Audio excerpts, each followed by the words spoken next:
Welcome back to the next session. I hope you had a chance to read or go through the video lecture on the instrumentation or the components used. So now what we will do today is in this video and subsequent two videos, we'll essentially move beyond understanding of just the magnetic, resonance principle and the spin physics and the instrumentation to how is it that we are going to form an image, right? We are interested in imaging. So we would like to see how we are able to convert this knowledge that we have on MR signal. And in fact, not only MR signal, we also saw how it can be manipulated to get different types of contrast, right? So we talked about polarization of the spins in static field, and then applying RF excitation or the B1 field in XY plane, and then we can detect the signal using a receive coil.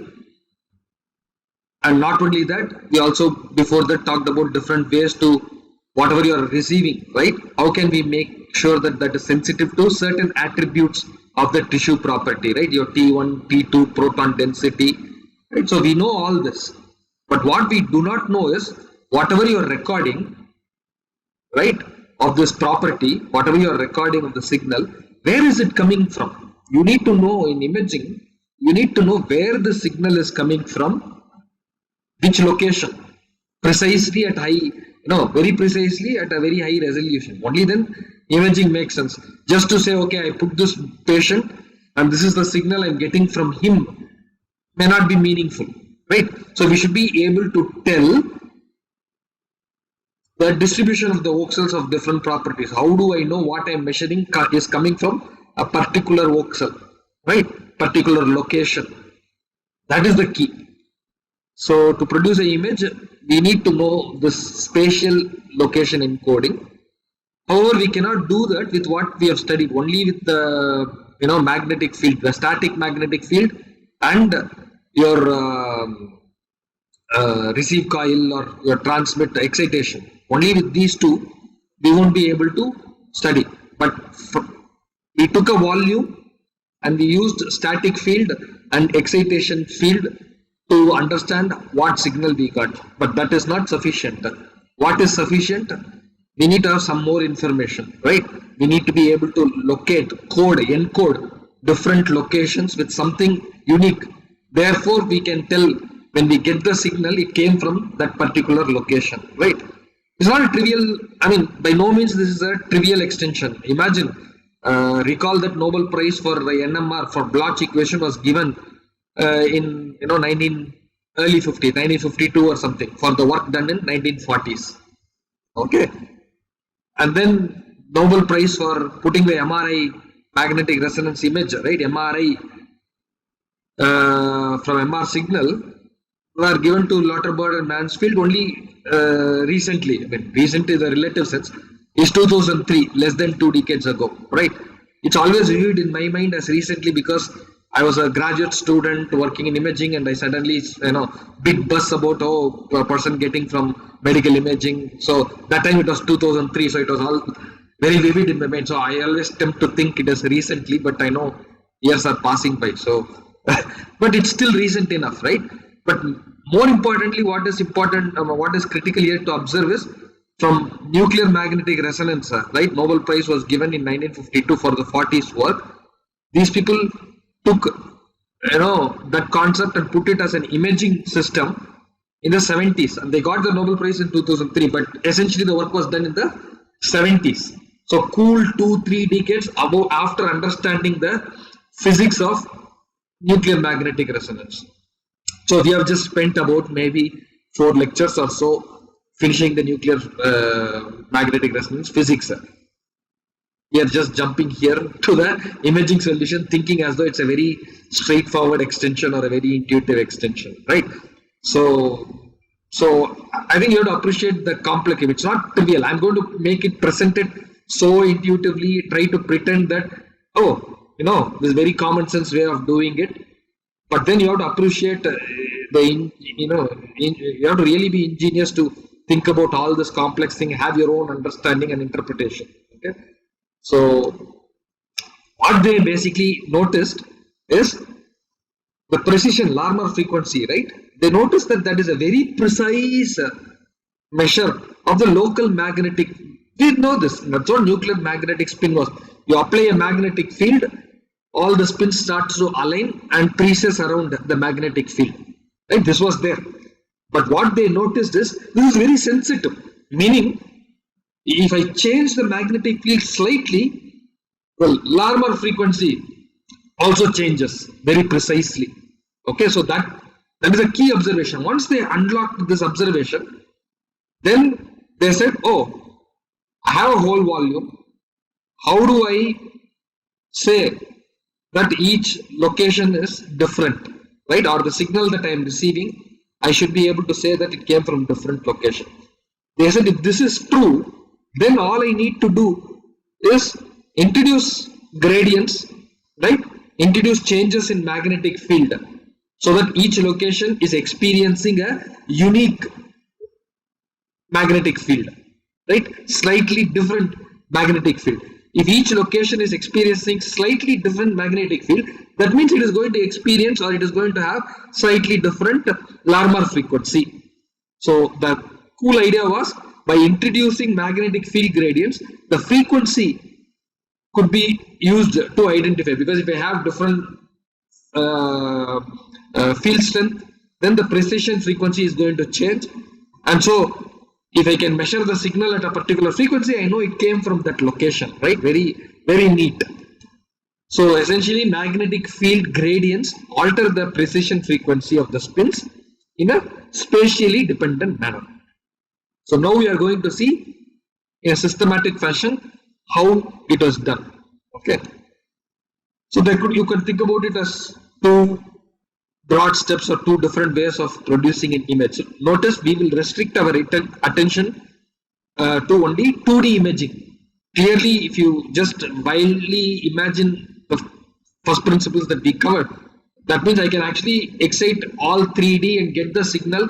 If I can get all different frequencies in the same signal, I can analyze and say this came from that location, that came from that location, because the frequency is uniquely identified.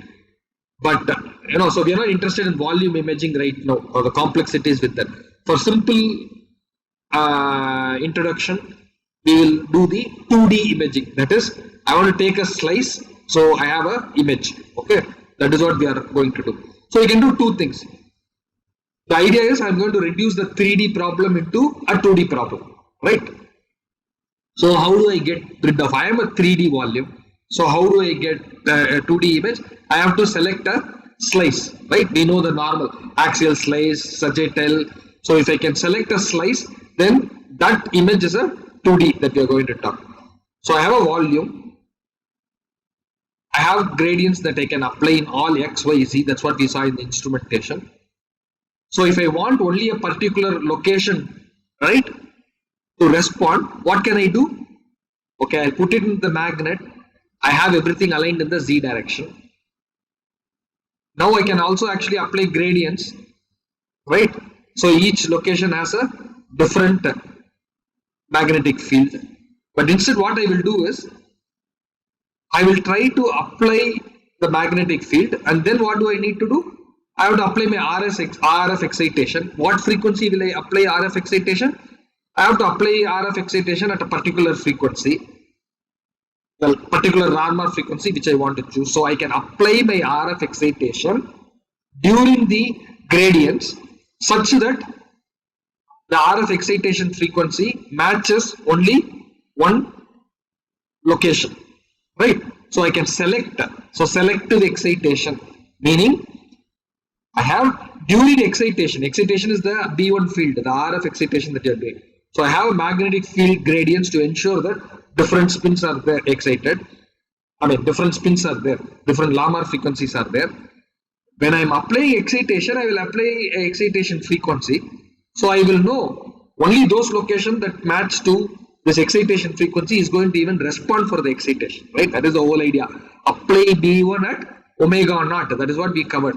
So now I am going to apply B1 at a particular frequency. Wherever that frequency is there, in this 3D volume, only that location is going to get excited. What do we mean by get excited? That means it is going to, your signal is going to always in the transverse direction. Excited means only those locations, as long as you apply the RF excitation, only those locations will start to move towards the transverse plane, giving out signal. Okay, so that means if I'm going to measure the signal, record the signal, I know it came from only those locations which had the RF excitation frequency, right? So, but once I get it, it is still going to be volume, right? I'm going to get only a volume because I can apply only, if I apply gradient in one direction, I can apply RF excitation only within a certain frequency, right? So that is going to ensure that I'm going to have 3D collapse to 2D. So when it falls on the floor, I still have everything from that volume, right? Or for that imaging plane. Now what I need to do is somehow tease out within the imaging plane the two other dimensions. Okay, so that we use frequency and phase encoding. So we'll go into this little detail. Right? First, let's start with the slice selection. Okay. So before that, this is the laboratory coordinates that we are going to use for the rest of the material. Like I said, we are, even though I in the physics place we covered always Z as this way and transverse was floor. I told you when showed the MRI photo that the Z-axis is going to be along the patient lying axis. Specifically here, actually, if you notice the textbook, he puts the feet, right, head to feet as the positive Z, and therefore using right hand, right hand thumb rule, right? So this is what he's doing. This is my Z-axis, this is my X-axis, this is my Y-axis. That's how the textbook does it. Okay. So now what I will do is first we'll start about first type of selection, right? So the idea is very simple. I can apply my gradient. I will call Gx, Gy, Gz, so that my net magnetic field is going to be, or the static magnetic field, right, is going to be B naught plus this R. R is a vector which is encoding a X, Y, Z. Here, almost you will see always our direction of magnetic field is predominantly going to be only along the Z direction. Okay. And so we know from before magnetic field strength is related to Larmor frequency. Since the magnetic field strength is a function of R, the Larmor frequency is also a function of R. That is, it is spatially varying in this manner. So this is what we are going to exploit. Okay, now it is 3D. R is X, Y, Z. How are we going to reduce this 3D problem into an imaging problem? First is reduce one variable, meaning select your imaging plane. After you select the imaging plane, within the imaging plane, how is it distributed? Right? That is what we are going to see. So first your selection. We talk about slice selection. So when you do imaging, you always select a slice first, right? When you show an image, you say this is a slice of axial slice, sagittal slice. So image you have is a slice, right? So it's a slice selection. We use what is called as Z gradient. What do we mean by use Z gradient? That is, my gradients, I will only apply GZ. So if I apply GC, right, I have my Larmor frequency will change only in the Z direction. Or vividly, if this is head, this is tail or foot, you have one magnetic field at the head. Because of the gradient, right, GZ, the magnetic field changes from head plane, right, different planes, axial planes. In the example that we have seen, in the jargon, that notations that we are using, when we change the Z gradient, I am changing the axial slice location, right? I am seeing the axial slice head is experiencing axial plane here is experiencing one magnetic field strength and therefore one frequency. Here is different, here is different. Each plane is experiencing different magnetic field strength. Within that plane, right, in the X and Y direction, everything is experiencing the same in that plane. In plane is same, But out of plane, the magnetic field strength is different, and therefore your Larmor frequency is different. So now you understand that so now you understand, if I have different frequencies, right, because I have different field strengths, when I am applying RF excitation at a particular frequency, right, that particular frequency, wherever it is matching, only that slice, that location will start to respond. Right, RF excitation, I am applying a particular frequency, right, wherever that particular frequency is along whichever plane corresponds to that particular RF excitation, only that plane, the Larmor frequency will start to get excited. Rest of the places, it won't be excited. Right, that is the beauty. So now in one stroke, when I apply RF excitation at a particular frequency, I can select a particular plane. Right, beautiful. So let's think through this little bit. So what are the parameters that I have? Of course, ideally speaking, I have only one perfect frequency, only one single frequency I have to excite. But if I go to excite it with a small range, right, V1, V2, or frequency 1, frequency 2, there is a small bandwidth. It is not a perfect sinusoid at one particular frequency. We are going to have a small bandwidth. Then what happens? If there is a small bandwidth, that means you are talking about small bandwidth in B, or spread in magnetic field strength. So the locations are going to be non-infinitesimally thin, meaning it is going to have a thickness, right? So you're going to have a slice thickness in the spatial domain, but in the RF excitation, we will talk in terms of frequency bandwidth, right?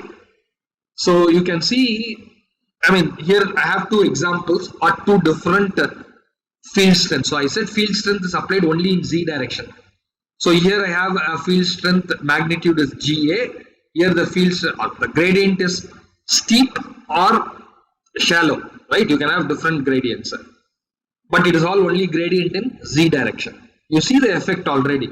So if I have the same RF excitation frequency that I apply, depending on the gradient, I actually have two effects that I see. One is the thickness is changing. The other is even the location is changing. In fact, to be honest, you look at this, V1 and V2 is same. That is, I am applying the same RF excitation, but then depending on your gradient, you can have a thicker slice or a thin slice. Not only that, here it is in the neck region, here it has already come to the chest region. So essentially, by controlling the gradient, right, the GZ, amplitude of the gradient, and the magnitude of the gradient, and your frequency of excitation, you can select whichever slice you want from whichever location you want, and the thickness can be controlled, right? So let's put it in terms of equations that we know. So the parameters that we are interested now are RF parameters, which has a center frequency and a bandwidth, and then the slice parameters, which has the slice location and slice thickness. What you need to notice is we are interested in imaging business. So they are going to say the image is from, at this particular location of the brain. So we are interested in slice position and thickness of the slice.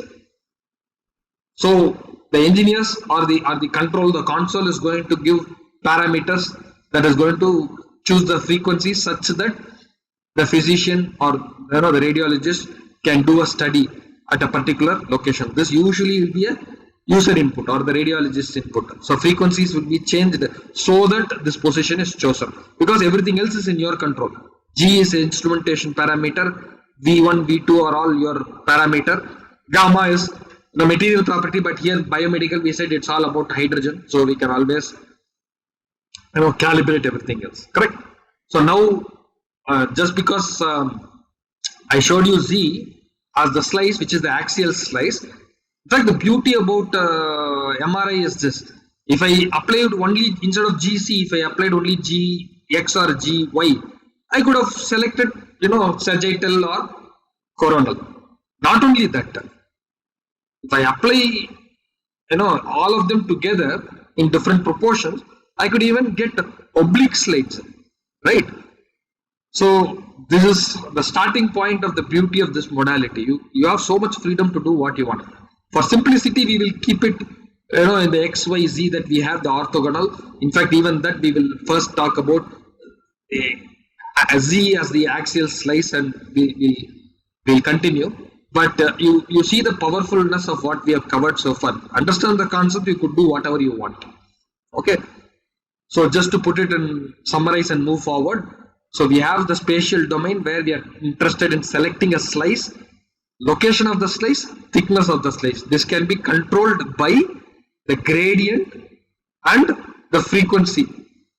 The frequency of the RF excitation, the bandwidth of that, along with the GZ controls the location and the thickness of the slice. Okay.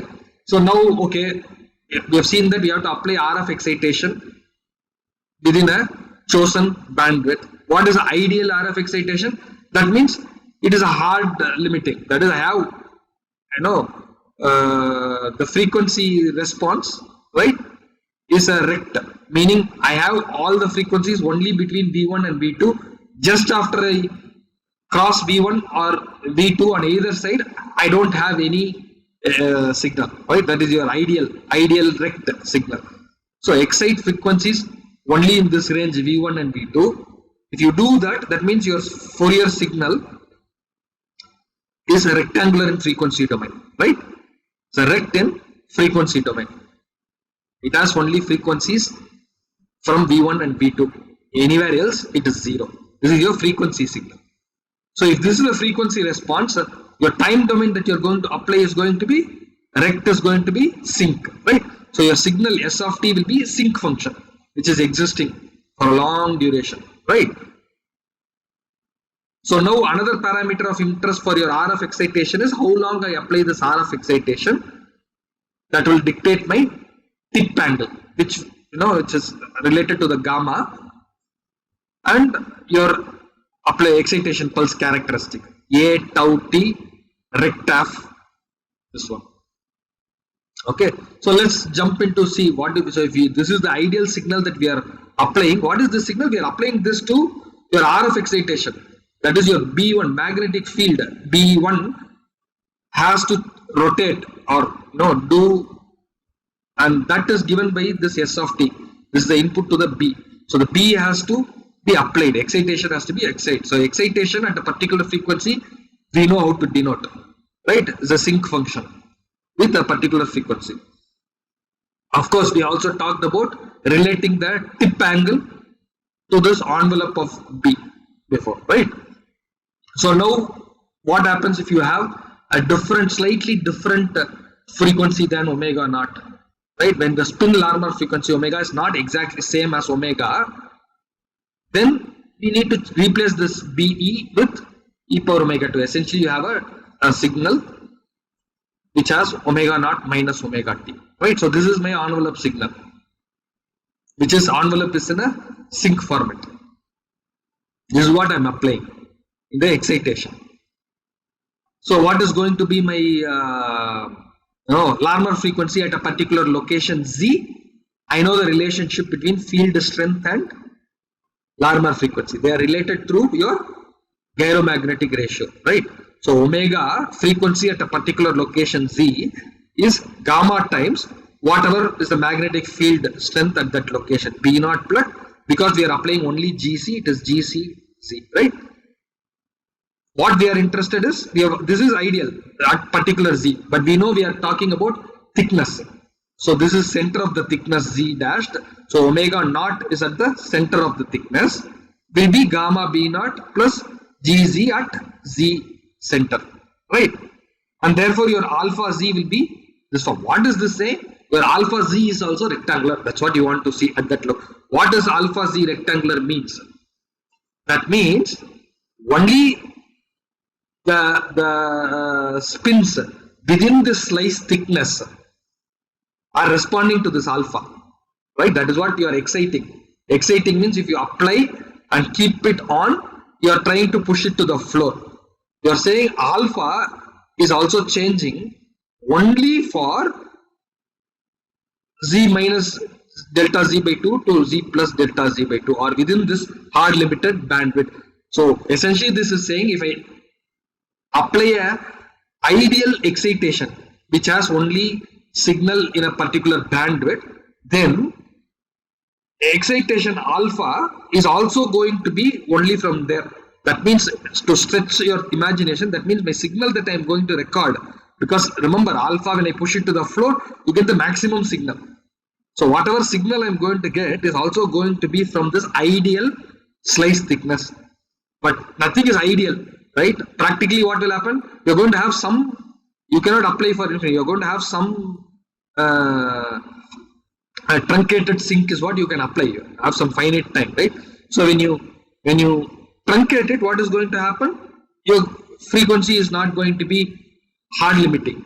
It is going to slope out, right? So your slice thickness will not be a rector. Your slice thickness will be, there will be a slope. That is, you're going to have some blurring. So practically speaking, even though we are selecting a slice thickness, we are saying it is from z dashed minus delta z by 2 to z dashed plus delta z by 2. That is your slice thickness. Reality, you're going to get some signal also from the thickness as it is, outside this thickness, because it is moving. How well you contain this is a trade-off that you usually do, right? Very same concept of your windowing in signal processing. Same thing applied here in the spatial domain. Okay. So let's leave it at this. So we say we understand what this is. But what is more important for us to understand is, okay, by doing this, right, I'm going to measure, do I get signal? I said RF excitation, it will all excite within this thickness. But do you think you will get signal out of this? Why am I asking that question? Because remember how signal comes when everything is coherent, right? But what I have now is, within this bandwidth, I have different frequencies, right? So you can, before doing any further, if you think about it, within this thickness, I have Z bar, right, center of the slice, minus delta Z by 2 plus delta Z by 2, right, the either ends. I have slightly less magnetic field in one direction, on one end. I have slightly more magnetic field strength on the other end, right, because there is a gradient. So what is going to happen? That means this side, the precision is going to be at certain level. One end it will be lower precision, the other end it will be faster. So here it is going to spin slow, slightly, compared to the center, and that one is going to precess slightly faster compared to the center, and therefore there is going to also be some phase shift, right? So what is going to happen? The net effect is from this volume, slice thickness volume, you won't have coherent addition. Each one will cancel each other out, so you won't get coherent signal. So if I have to get coherent signal, what do I need to do? Somehow I have to make everything, spin, come in phase, and then spin at the same time. If I do that, then I will get coherent signal out. So slice dephasing means within the slice there are different phases, and therefore you won't get signal. You have to do refocusing to get the signal. You just put, so different Larmor frequencies across the slice gives rise to low speed and fast on the other side, and therefore there is a phase difference also from minus to plus of your thickness, right? So this is a neat solution. What do I want to do? If I can make everything coherent, that means the slow guy have to become faster, fast guy have to become slow. If we do that, then they will all meet. We talked about similar things when we tried to do the spin echo. Just go back and remember. Same logic. Here what we will do is, we will apply gradient, the same Jz, but a negative, right? Initially we did positive Gc. What happens if I do negative Gc? Oh, the field strength that was high, that location will become low. the location that had higher, lower field strength, magnetic field strength, will become high. That means the precision, it was doing faster. Now I've flipped to the gradient, and therefore it is trying to become slow. Wherever it was slow, now because of the flip, it is going to try to come fast. So you can notice that the moment I switch the gradient, the one extreme and the other extreme are all trying to cross path and go to the other direction. The slow side should come to the other, fast side should go to the other direction. So when they cross this path, so after you apply negative polarity, immediately thereafter this signal will start to become increasing because it is getting away. Sometime it is going to give maximum and then it is going to die down. Right? So put it in pulse sequence diagram that we have seen. I apply transmit. While I am applying the excitation, I am applying my Z gradient. So I know this is called my slice selection. Only that slice is going to respond to this excitation. That means I am expected to get signal only from a chosen slice. But you don't have any signal because of lack of coherence, dephasing. So immediately thereafter, when I switch the excitation pulse, after I switch off the excitation pulse, just immediately thereafter, I do gradient switching. The positive GC became negative GC and I apply it half the duration, right? Because it is positive phase on the other direction, the phase difference by 2 is what you have. So you want to make that come together. So tau p by 2. So the moment I apply this, the signal starts to go up. So now the signal, naturally it will start to decay again, the free induction decay, because the excitation is off, right? So it will start to decay, and I'm going to record my signal as a free induction decay. So this is your analog to digital converter. Essentially, you're saying you are recording the signal and digitizing it. This is your recorded signal. Okay, so we'll proceed with we have a volume. Now we know how to record a volume and how to interpret in using how to explain this using a pulse sequence diagram. So now what we need to do is, you can already start to intuitively imagine, I have a volume, I know the signal is coming. Now from the obtained signal, how do I say it came from a particular x comma y? Right? Z is gone. So within xy plane, whatever I am measuring, how do I say it came from a particular x comma y? That we need to see. Okay, that we will see in the next lecture.